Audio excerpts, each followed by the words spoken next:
Good morning, everyone, and welcome to the January 5th Board of Directors meeting of MetroPlus Health. June.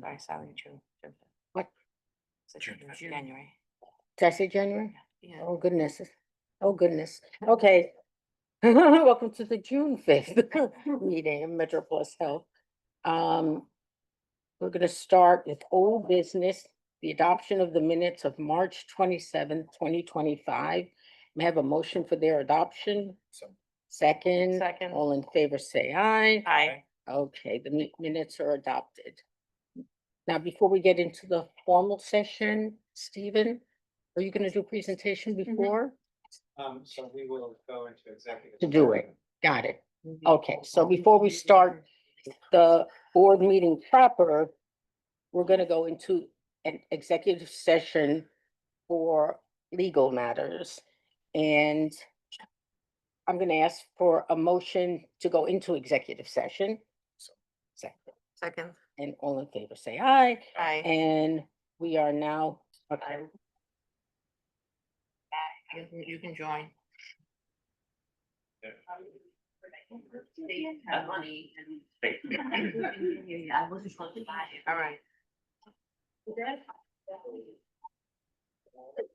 All right. We're recording. We're not recording.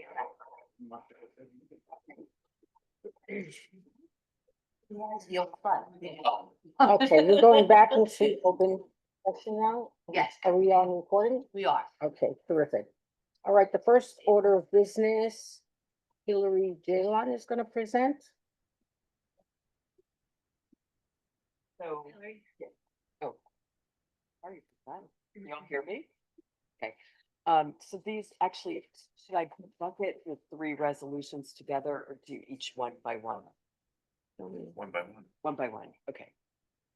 So this has to do with the Quality Assurance Performance Improvement Committee to the board.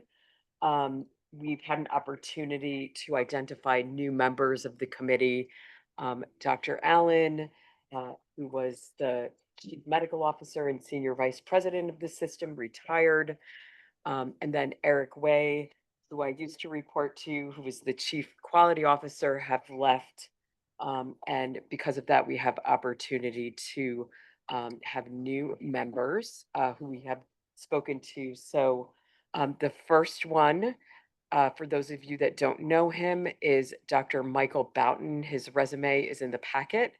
And do you want me to just read the resolution? Yes. Okay, so really the resolution says, whereas the bylaws of MetroPlus Health Plan Incorporated provide for the president of MetroPlus Health to nominate members of the QAPI committee, and whereas the bylaws of MetroPlus Health provide for the board of directors of MetroPlus Health to appoint members to the board committees as set forth in Exhibit A attached to this resolution, whereas the president of MetroPlus Health has nominated Dr. Michael Boughton to replace the QAPI committee to replace Dr. Michelle Allen upon her retirement. For those of you that don't know, Dr. Michael Boughton is the CMIO at New York City Health and Hospitals. So now therefore be it resolved that the board of directors of MetroPlus Health Plan Incorporated hereby appoint Dr. Michael Boughton to the QAPI committee. Yeah, Hillary, you don't need to read the whereases, just the top. just the top. Okay, Yeah, sounds good. just that. Bear with me, I'm new with it. Okay. So does anyone have any questions or should we take a motion to accept? Okay. So move. Okay. All in favor? Yes. Aye. Great. It would be a great addition. So the second person is Dr. Radea Hack. Again, her bio is included in the packet. She does have significant FQHC experience. I had a wonderful conversation with her. So the bylaws of MetroPlus Health Plan provide for the president of MetroPlus Health to nominate members of the QAPI committee, and the bylaws of MetroPlus Health provide for the. Good. That's all I have to do. Okay.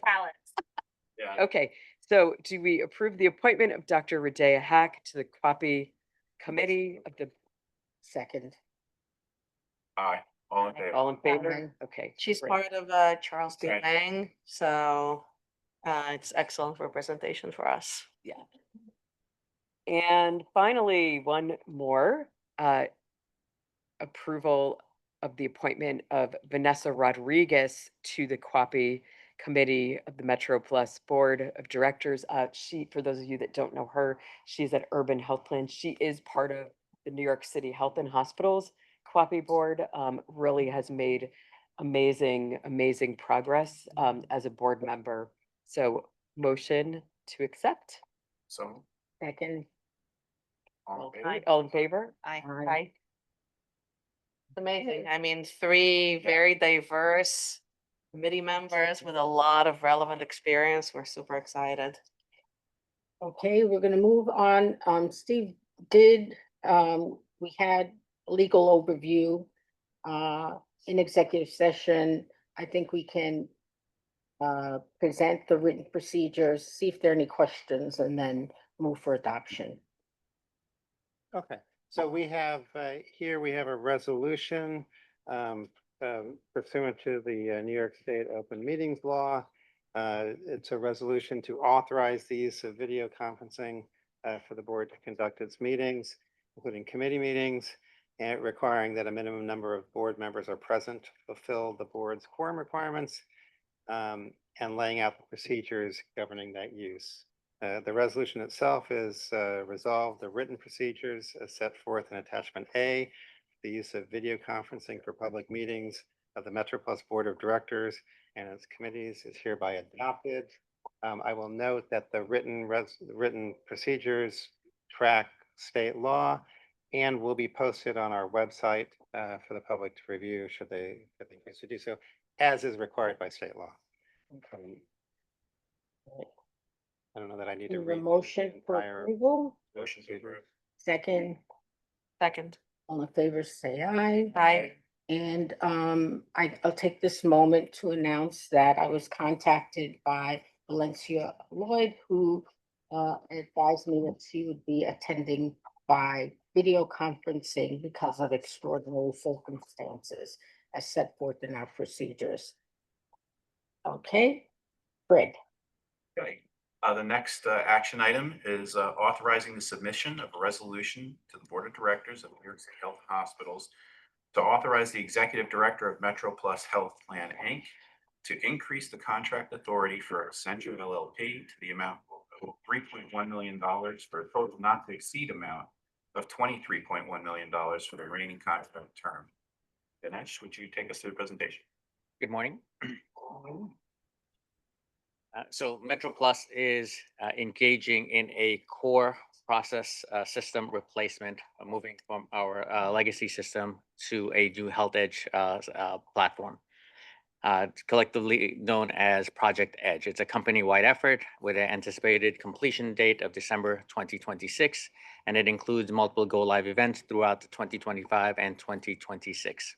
Accenture is a management services consulting company that provides consulting support for the migration, including advisory support, implementation planning, requirements gathering, technical leadership, program management, change enablement, and regulatory support for MetroPlus. We selected Accenture in December of 2023 to be that partner. It was approved by the MetroPlus board in December of 2023, and it was also approved by the Health and Hospitals Board for this engagement. Next page. So as some of you are aware, and if not, we'll go through another Health Edge update later in the presentation.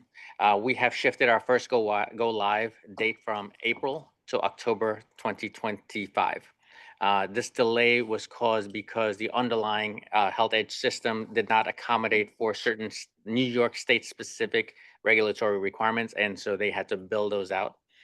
Because of that change, we need to continue the engagement with Accenture. So our contract with Accenture is not extending, but we do need to accommodate for resources to continue to help us with the management of this program. So we are seeking to increase the contract authority of, by a value of $3.1 million for a total not to exceed $23.1 million. This includes keeping on certain functional leads resources to the program until February 2026, and technical resources to assist us in this implementation. Next. Again, the original contract authority was for 20 million. We're seeking an increase by 3.1 million for a total new contract authority of 23.1 million. Any questions? No. No questions? You want to do it, Sally, or you want me to do it? Okay. If there are no questions, I put up for a motion to approve. Second. All in favor? Aye. Motion's approved. I'll go to the next resolution, authorizing the submission of a resolution to the Board of Directors of New York City Health and Hospitals to authorize the Executive Director of MetroPlusHealth Plan, Inc. to execute a 9-month contract extension and to increase the contract authority with Deloitte Consulting LLP in the amount of $3 million for a total not to exceed authority amount of $12.5 million. And again, I'll turn it over to Ganesh with the idea that, like the first set of, there are 3 things here that are all related. Yeah. So this is the second, and the next one will all be kind of joint calls. So again, because of the delay in the program implementation and the go live dates, we have to increase our ability to continue testing in this elongated timeframe.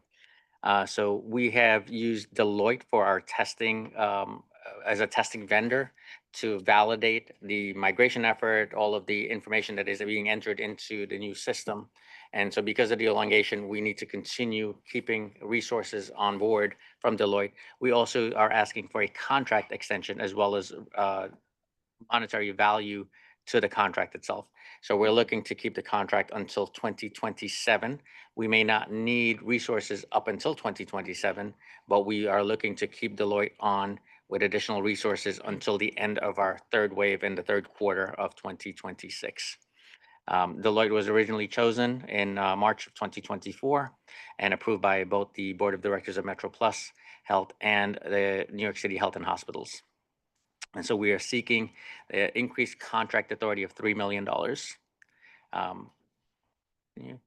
So some of the go back one page. Yeah. So some of the activities that will continue with the Deloitte resources are to develop, continue developing of test strategies, test scenarios, and test scripts, a traceability management, testing the data creation, the execution, any defect identification, any management and reporting across all the program phases of testing, inclusive of something called in sprint when things are being developed, the integration of the various systems, and end-to-end and parallel testing. Parallel testing is once we're ready to go live, we're going to submit claims into our existing system, and then we're also going to submit those same claims into the new system, making sure that it is valid and it matches on both sides, and also performance testing so that we don't overload the system once we actually go live.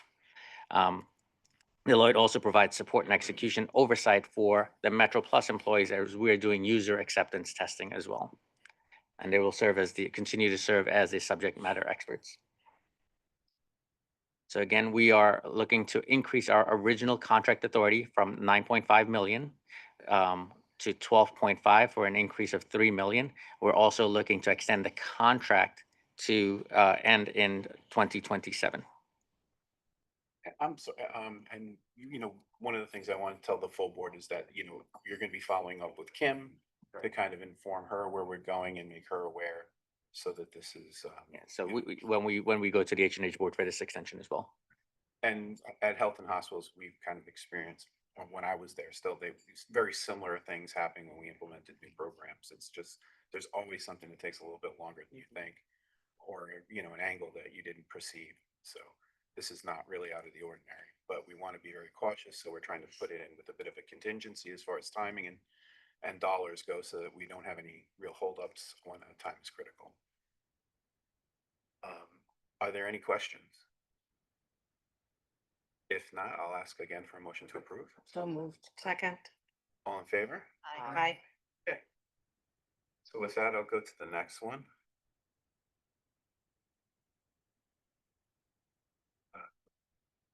A resolution authorizing the submission of a resolution to the Board of Directors of New York City Health and Hospitals Corporation to authorize the Executive Director of MetroPlusHealth Plan to execute a 9-month contract extension and to increase the contract authority with Source Edge Solutions LLC in the amount of $4,030,000 for a new total not to exceed amount of $10 million. I guess, Ganesh, I'm with you again. So again, with the same background of this program being extended, Source Edge responsibility is for what's called data conversion. So they're taking the data from our existing system, manipulating it so that it can fit into the new system. It's a very intensive amount of work. During the discovery, it is this. There are many tables with data in it that needs to be converted, and so with any technology program, as you dive deeper into the data itself and the layout of tables, you discover that there are more complexities than originally anticipated. And so originally, we have the contract from May 2024 to January 2026 to accommodate for all of this, envisioning that we would have been on track. But because of the delays to the implementation, we needed the Source Edge teams to continue working, add additional resources, and go beyond the original timeframe. So we are looking in this contract for both a contract extension as well as a dollar value increase. And so we're looking for an additional $4,030,000 for this contract. It's for a total not to exceed amount of $10 million. This was originally approved by the MetroPlus Board of Directors and the Health and actually, this was not approved by the Health and Hospitals Direction because it did not at the time exceed the threshold. But this time, because of the increase, we will be going to the Board of Directors for it. Continue on to the next one. So Source Edge will continue to create data mapping documents. They're responsible for the historical data conversion files and any historical data loads into the Health Edges system, review and delivery of design documents and make recommendations, and provide subject matter expertise and guidance to the configuration team. The original number of resources was 12 for Source Edge. You will see that this is quite an increase, almost close to the exact number that we originally had. They are adding an additional 12 resources in addition to the 15 resources that we originally contracted for to help us meet our timelines and accommodate for all the complexities. So the original contract amount was $5,970,000 across 2 years. We are asking for an additional $4,030,000 for a not to exceed amount of $10 million and a contract extension until March of 2027, inclusive of a stabilization period once everything is migrated over. So again, we're trying to be cautious and build contingency into these re-estimates so that we don't have to come back again. But so it might seem a little large, but I think that's, the best estimate of where we are to make sure we're done timely and on budget. So if there are any other questions, if not, I'll ask for a motion to approve. So moved. Second. All in favor? Aye. Aye. Okay, With that, I'll actually change topic. I'm gonna step in for a moment Oh. and just say, I'm feeling a little breathless. We're moving apace. We're gonna have a go live soon. This is, we're in the thick of it now. Yeah, just, great work you've done so far. That's all. Right, with that, I'll go to the next resolution. Authorizing the executive director of MetroPlusHealth Plan Inc. to execute a contract with Wakely Consulting Group LLC and HMA Company, actuarial services for a term of 3 years with 2 one-year renewal options solely exercisable by MetroPlus for an amount not to exceed $11.6 million for the total 5-year term. And I'll give that for. Hi, good morning, everyone. This RFP solicitation is up on its 5-year cycle, which we conducted a new RFP solicitation for our actuarial consulting services. Under these services, there are a number of items that fit within the scope of work, including the calculation and analysis of our IBNR and claims liability. They are the development and rate setting for our product offerings. They also review medical expense, premium rates, and administrative cost assumptions in these products, and then ongoing professional consulting services. The request for RFP on March 24th, 2025, and Wakely Consulting Group was selected by the evaluation committee. Next slide, Ange. There are a number of criteria that the group followed, minimum criteria on the MWBE utilization plan, experience with a supervising actuary, and also must have experience in the review and analysis of health benefit plan rate filings. For the evaluation criteria, we did use a number of components, including the expertise in analytics of unpaid claims liability, experience with New York State government and non-government products, expertise in explaining trend and effects of UCL, and the ability to handle on-the-fly ad hoc analysis. Also, the staff, the expertise of the staff that are assigned to the account, cost, and MWBE. During the process, there were 4 vendors that responded to the RFP, and all 4 vendors met the minimum qualifications to proceed. Our final scoring concluded on May 8th, and Wakely Consulting Group was selected by the evaluation committee. MetroPlus has in the past contracted with 2 separate actuary vendors, and through this cycle, we are electing to proceed with 1 vendor. We manage the transfer of essential information and large data files to complete activities such as the UCL. This has led to some inefficiencies and requires additional administrative support by the team. So consolidating down to 1 vendor will streamline communication, eliminate the duplicative work, and enhance our overall efficiency. There is also a savings of approximately 6% annually that will be realized by contracting with 1 vendor. Wakely is one of MetroPlus's current contracted and actuaries, and we have had a positive experience with them, during the time that we have conducted business. They are displaying the best technical capabilities and expertise around their ability to pivot alongside MetroPlus, in addition to our new claims processing system. So we are requesting a 3-year contract with 2 one-year options to renew, with a start date of September 1st, not to exceed $11.6 million, which does include a contingency. For their MWBE, Wakely has submitted a 10% utilization plan and a waiver for the remaining 20%. Bless you. Any comments or questions? Just, did the other vendor respond to the RFP? Yes, they did. So 2 minutes why you picked 1 vendor, you both worked with them for 5 years each, right? Mhm. It's a long time. Yes.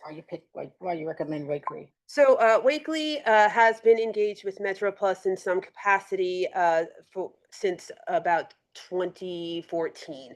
And they are a leading industry that has built their reputation, over the last decade, especially with New York State, with their ability to understand the Medicaid rates of our region, and work with, other key plans for product lines beyond Medicaid. There's Medicare, our large group products.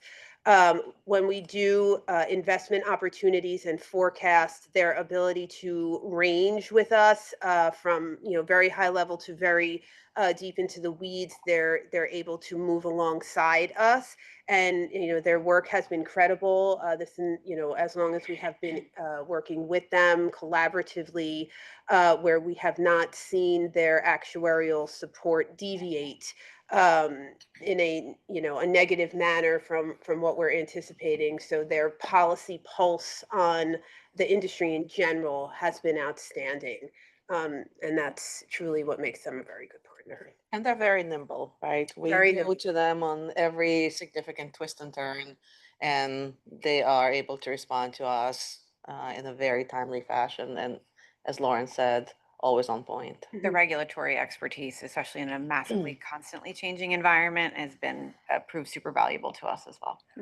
Do they have any continued work with the state? Because I know in the past they had worked with New York State. They work with the, they do have an arm that does work with the coalitions to help us navigate the rate filings. So they are a third party, and they do have a policy arm under their HMA grouping. So I don't know if they are directly working with the state, but they are directly working with the plans and coalitions in our region.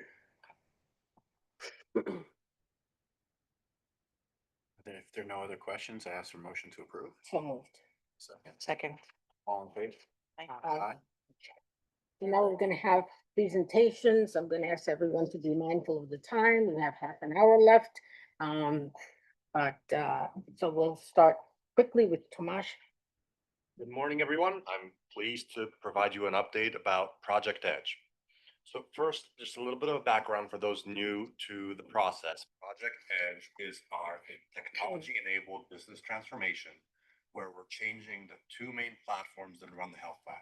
Our care management platforms, which put the care into managed care, and our core platforms, which support all of our operational processes around it. Project Edge is the modernization of both of these platforms, moving away from 30-year-old mainframe-based solutions to a modern leading-edge health edge-based platform.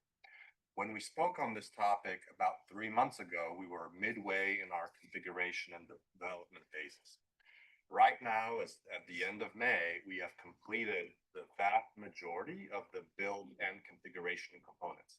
The outstanding items are tied to changes that we introduced, as well as some third-party integration components. So we're speaking here now with a system that is now built and configured, and we're well on our way in validating the solution meets our business needs.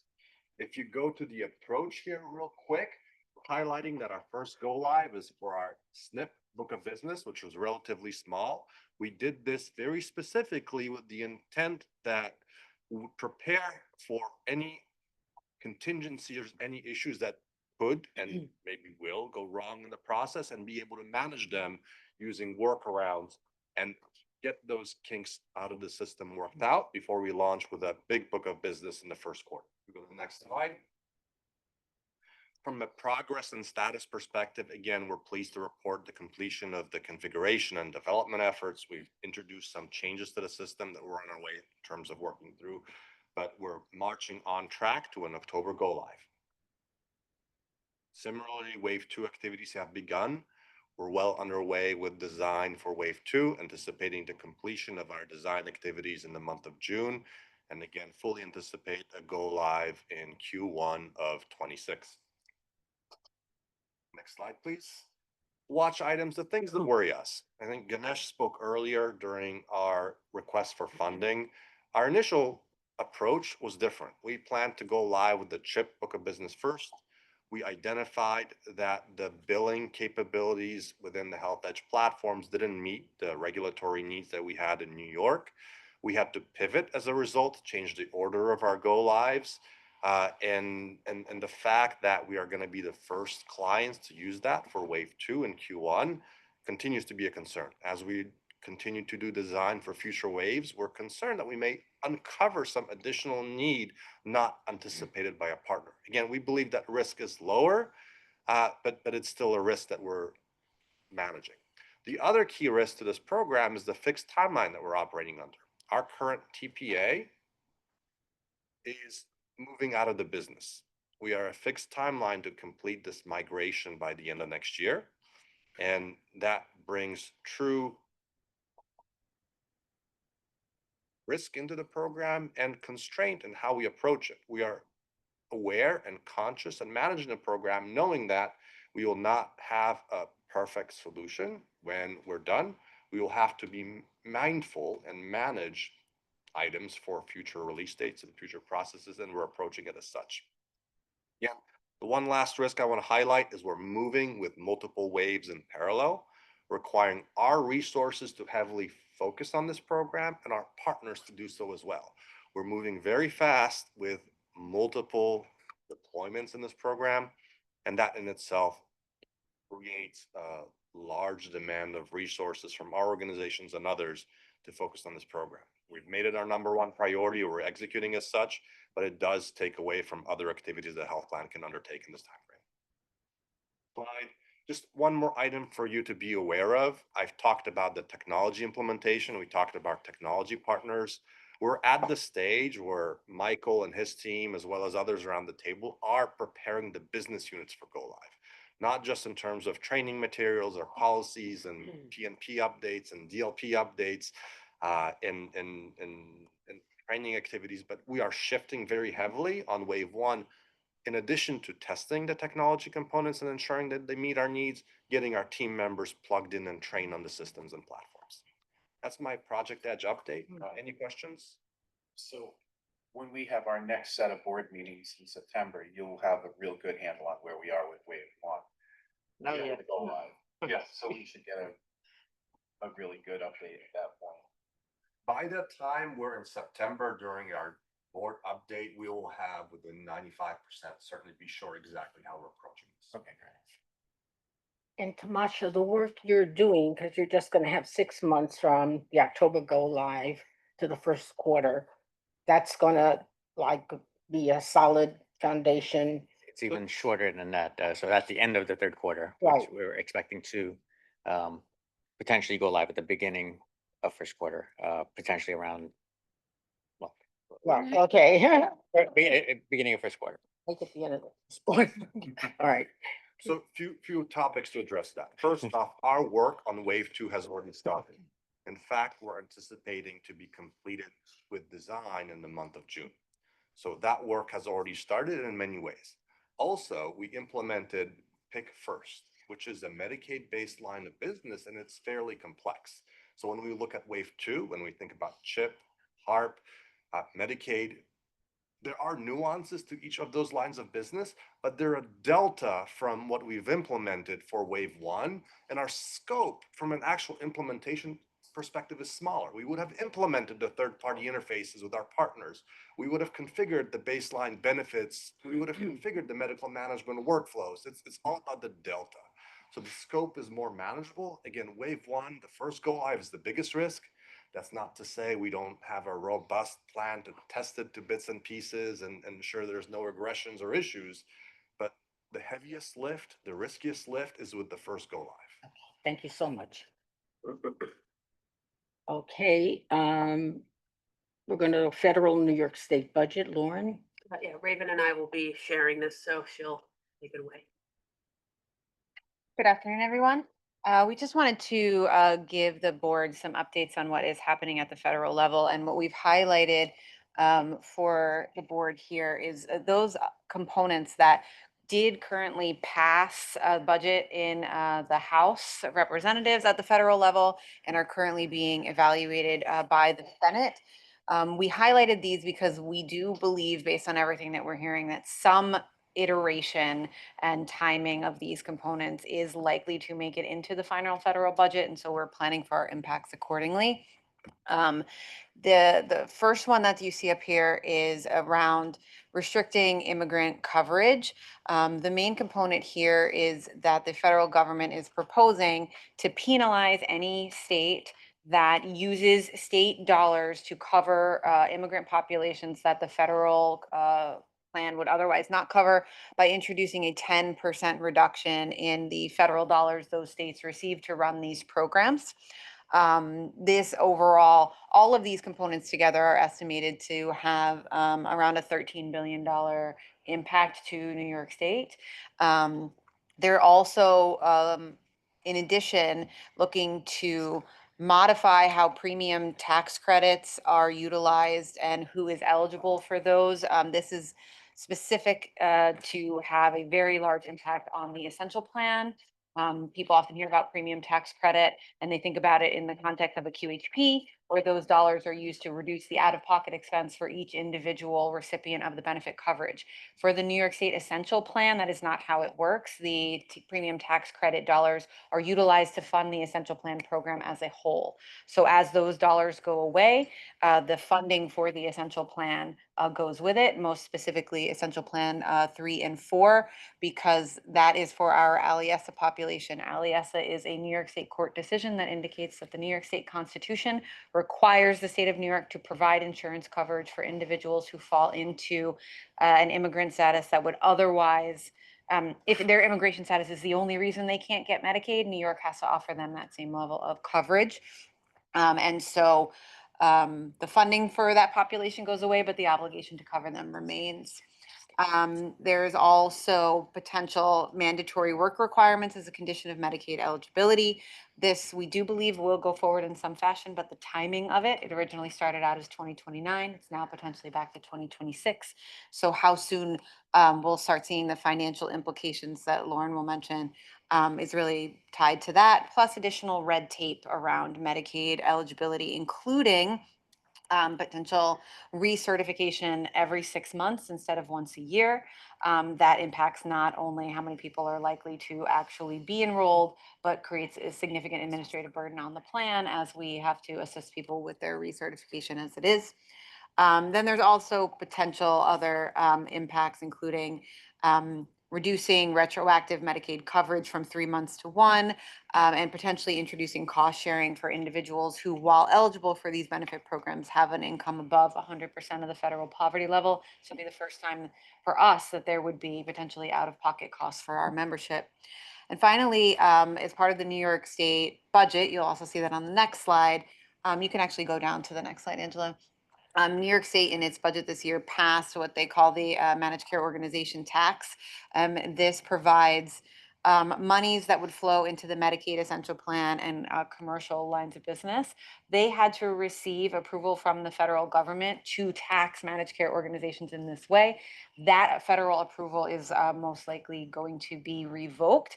And so again, it becomes a timing issue. Will that be revoked on the go forward or retroactive back to 1/1/25 when it went live for us? We believe it will be retroactive, but that's the current proposal. And right now, they reimburse you for that tax. Lauren, Yes. so it's, Well, it's that's- in our that's why- budget right now. We're at risk to get for it, right? So it's based on the snapshot that they take of our population, but it's supposed to be a revenue neutral item. And I But right have now another we're at question on the penalty. If you can go back to the slide before. It says that the penalty is on the expansion FMAP. Right, so this is, Those populations that had the higher. yeah, so basically everyone that, when New York chose to expand its populations back in 2012, so everyone above 138% of the federal poverty level, the additional available populations, all of that. Mhm. Okay, thank you. Okay, we have 15 minutes and I'm gonna select some and we'll see what we can do in the next 15 minutes. We'll start with the Salesforce update, Tomasz. Thank you. So really brief overview, Salesforce is our solution for all customer operations. We use it in our contact center, in marketing, we use it in contracting. All of our portals are based on Salesforce technology. Towards the end of last year, the organization made a decision to pause enhancements to Salesforce, not because we wanted to pause enhancing it, but because we wanted to create a prioritized list of where to focus our resources. We went through an assessment with every department across the organization and came up with priorities for investment in this platform for 25. Go to the next slide. And we decided that those priorities for 25 include retention, growth, and the member acquisition, adoption of the platform across the teams that have access to it today, and continued minor improvements within the contact center. So we really wanted to focus our investment so it could be most impactful to our goals for the year. So, any questions? Okay, no questions. We'll move on to the provider directory. Lila? Good afternoon, everybody. So our provider directory, the accuracy of our provider directory continues to be at the forefront of the plan's mind. We have implemented several strategies and initiatives to ensure the accuracy of our provider directory, to ensure that our members have access to accurate information when they are trying to set up appointments. In 2024, we partnered with a data validation vendor that would go in and on a quarterly basis validate our provider data information that is showing on our directory. That is Better Doctors. We started to campaign this initiative in July of 2024 with all of our providers to engage them and educate them on what the importance of this is and have them to participate in the program. We've also provided a P4P program for providers who participate in our Pay for Performance program. They are also incentivized to join. And again, a really big push to ensure that our providers are participating to help ensure that the data is accurate. We started to receive information from Better Doctors in October 2024 and has started to load that in our systems, which is then being reflected in our directory. So really good participation rates, and we are excited about that program and continue to ensure that the accuracy is reflected. We also implemented a secret shopper exercise internally where we are on a monthly basis selecting randomly medical providers as well as behavioral health providers and then also specialists. We're making random calls to ensure that the provider understands that they do participate with MetroPlus, that the data is accurate, the phone number is accurate, and the address is accurate. And when we do find some deficiencies, we ensure that we update our information. We encourage them to participate with Better Doctors if they do not already. And so that has been a fruitful exercise. And again, another vehicle for which we are ensuring that the data is. And then also we have implemented another incentive program within our access and availability survey. We currently do an access and availability survey on a quarterly basis for our entire network. It's randomly selected.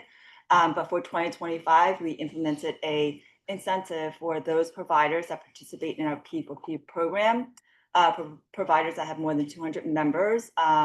We are focusing on non-urgent sick, emergency, and urgent appointment availability. We saw volatility within the answers of these of the appointment scheduling system. So because of the inconsistency, and we want to ensure the accuracy of the response when members call, we had put in an incentive where we're giving them a 75% pass rate. For a 75% pass rate in terms of accuracy, we're going to be incentivizing them. And so all of these different initiatives will help with ensuring the accurate information of our provider directory.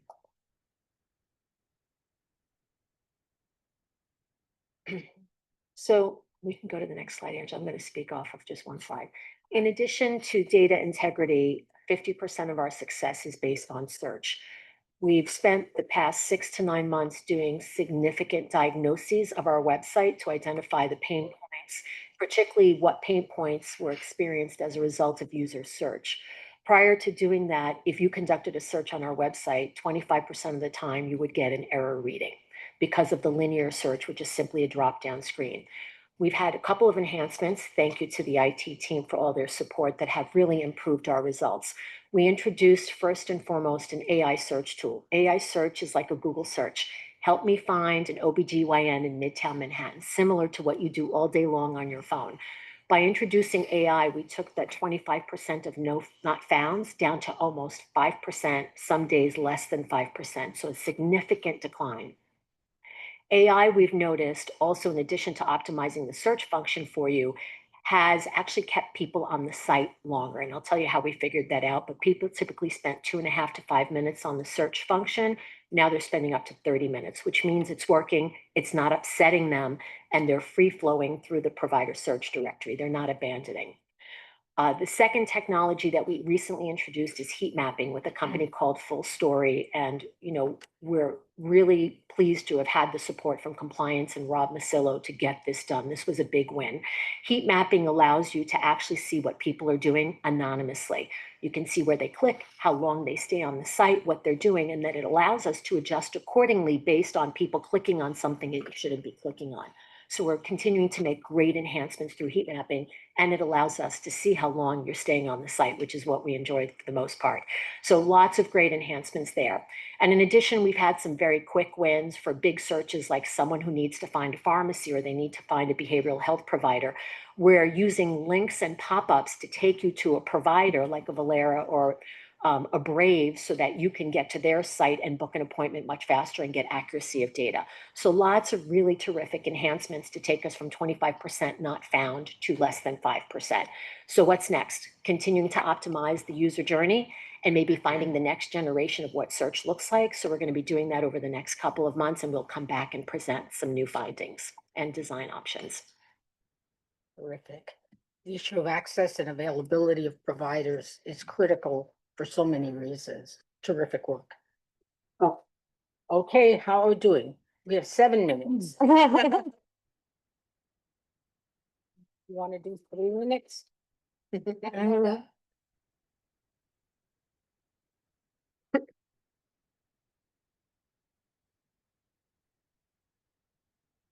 So just as some notes through our Q1 2025 close, there were some prior period updates that were received through our April 2024 revisions. Those 2 major updates for Medicaid, a small 0.2% increase valued at $3.7 million over 12 months.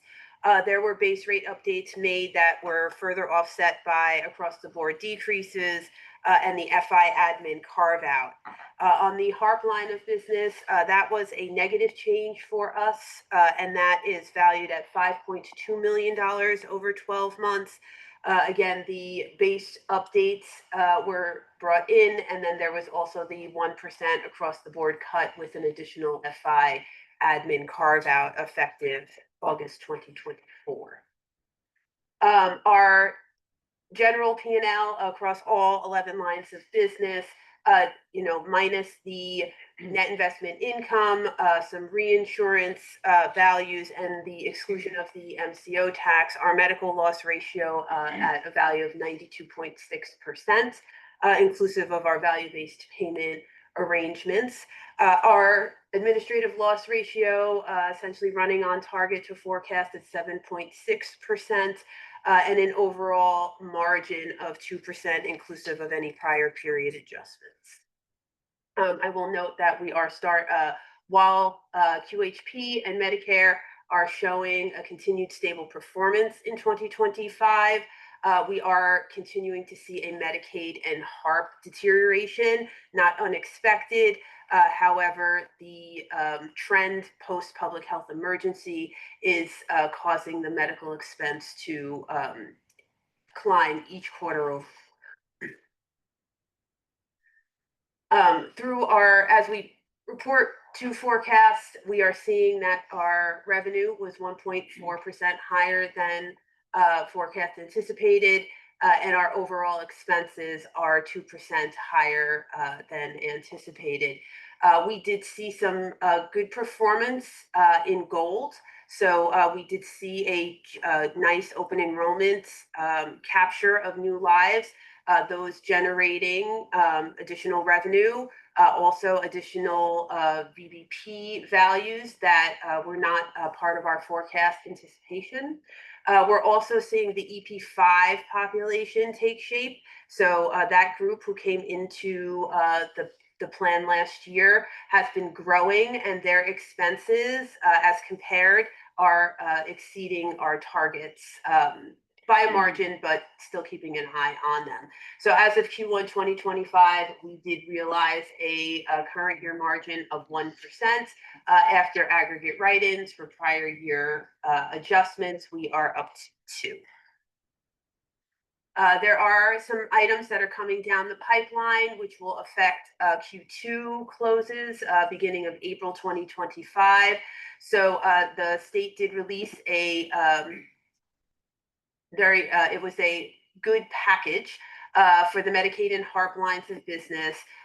This is excluding the MCO tax, what you see here on the board. So an increase of 9% for Medicaid and then a 1% for HARP.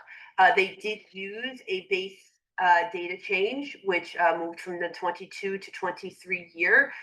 This point of change increased the utilization after COVID. So they had made an adjustment for the leaders versus stayers. And then we did see an update to our acuity scores for our population. We saw increases in our TANF child and TANF adult population. And while we did see a small decrease in our HARP risk score, we are still the most acute population for HARP members in our region. Next slide. And then on the partnership and care line of business, it's essentially break even, valued at about $55,000.